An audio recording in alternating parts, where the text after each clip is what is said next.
You didn't call anyone.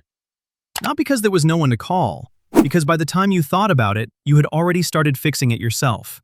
That's just what you do. Something breaks, you repair it.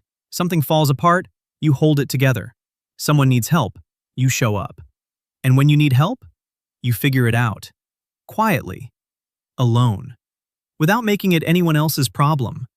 People around you have stopped asking if you're okay, not because they don't care, because you've trained them not to worry. You always seem fine. You always seem to have it handled, so they believed you. And now you're not sure you know how to be anything else. There is a specific kind of exhaustion that comes from never letting anyone carry anything for you. It doesn't look like exhaustion from the outside. From the outside, it looks like strength, like competence, like someone who has their life together while everyone else is still figuring theirs out. But on the inside, it feels like standing in the middle of a room holding up the ceiling with your bare hands, smiling, and telling everyone the ceiling is fine. Psychologists have a name for this pattern. It's called compulsive self-reliance. And unlike regular independence, which is a healthy, chosen way of moving through the world, compulsive self-reliance is not a choice. It's a response. Something the nervous system learned early, usually in an environment where needing things came with a cost. Maybe you grew up in a home where being vulnerable wasn't safe, where asking for help meant being told you were too much, where the adults around you had their own problems and yours needed to stay small.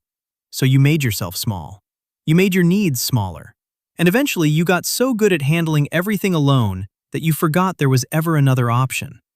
Here is what it looks like now, in your adult life.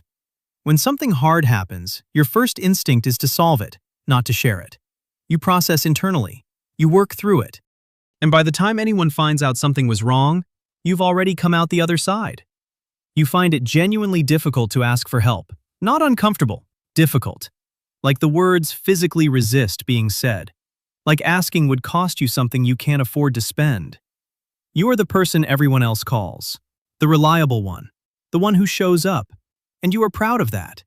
But sometimes, late at night, you wonder if anyone would show up for you. And then you push the thought away because wondering feels like weakness. You minimize your problems when someone asks how you are. You say you're tired when you mean you're overwhelmed. You say it's fine when you mean it hasn't been fine for a while. Because giving the real answer would mean letting someone in. And letting someone in means depending on them. And depending on someone means they could let you down. And you have been let down before. The research on self-reliance and attachment is very clear on one thing. The people who struggle most to ask for help are not the people who need it least. They are the people who needed it earliest and didn't get it. Developmental psychologist John Bowlby called this avoidant attachment. When a child's bids for connection are consistently unmet, not with cruelty, sometimes just with absence or distraction, the child adapts. They learn to deactivate the need. They turn the volume down on wanting help until they can barely hear it themselves. And then they grow up. And they become the person who handles everything alone. The person who is proud of their independence but exhausted by its weight. The person who has built a life that runs entirely on their own effort and wonders, quietly, why it still feels so lonely. Here is what nobody tells you about always being the strong one. Strength that was never chosen is not strength. It is armor. And armor keeps things out in both directions. It keeps the pain out. But it also keeps people out.